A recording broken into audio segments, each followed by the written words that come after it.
Rome wasn't built in a day, but if it was, it would have been covered in graffiti. So today we are exploring the scandalous love affairs of ancient Rome. Hi everyone. Welcome to my channel. Today we're taking a look at the not-so-family-friendly side of ancient Rome. We all know about Rome's legendary founding by Romulus, who killed his twin brother Remus after the two of them had been raised by a she-wolf. But what about the Romans' proclivity for having babies out of wedlock? You heard that right. Today we're looking at the hookups and flings of ancient Rome. You might be surprised just how many famous faces were a product of these scandalous unions. So grab your toga, pour yourself some wine, and get ready for the most scandalous stories from ancient Rome. Julius Caesar. The great Julius Caesar had a pretty colorful love life, but his most famous affair was with his biological niece, Julia. Now, this relationship didn't produce any children, probably because they were both a little too closely related. But their romance was scandalous nonetheless. You see, Julia was married to Pompey the Great, another powerful Roman general, and the two of them even became the first triumvirs of the Roman Empire after defeating yet another rival in a civil war. But Caesar and Julia couldn't help their attraction to each other.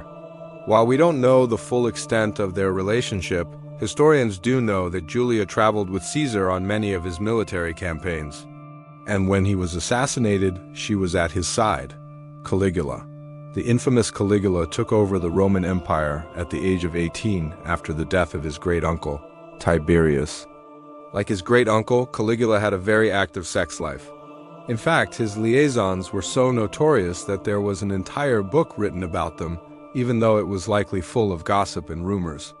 One of his more notable affairs was with a woman named Livilla, who was the wife of his own uncle, Drusus. After Drusus died, Caligula wasted no time in starting a relationship with his widow, which produced an heir just 9 months later. Talk about a baby boy. Not one to discriminate. Caligula also had relationships with both men and women and reportedly prostituted himself in taverns and brothels. Nero was the last of the Julio-Claudian dynasty of emperors, and he started his reign as the co-emperor with his adoptive brother, a man who would become infamous for his own scandalous behavior. You guessed it, Caligula. When Caligula was assassinated, Nero took sole control of the empire and embarked on a series of public works projects to make Rome beautiful.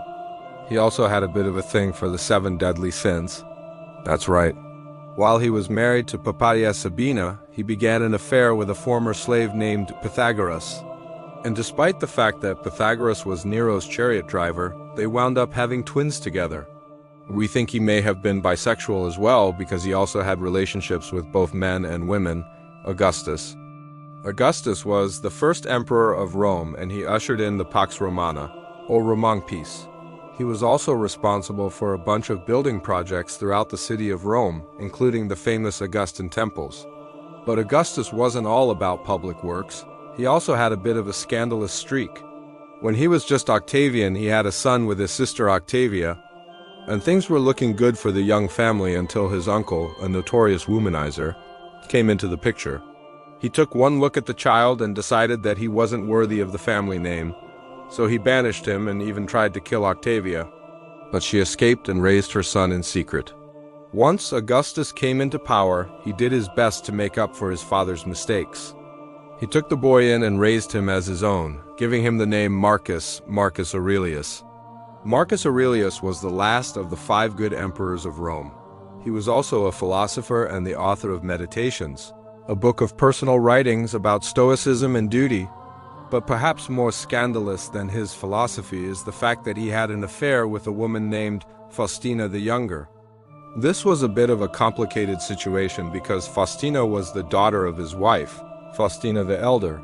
But you know what they say about Rome, so what can we learn from the scandalous love affairs of ancient Rome?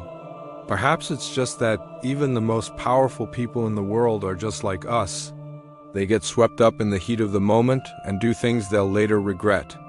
Or maybe it's just the product of a culture that was much more accepting of certain behaviors than ours is today. Whatever the reason, these stories are sure to titillate and scandalize you. Thank you so much for watching. I hope you learned something new and scandalous today. If you did, Please leave me a like and subscribe so you never miss an episode. I'll see you next time.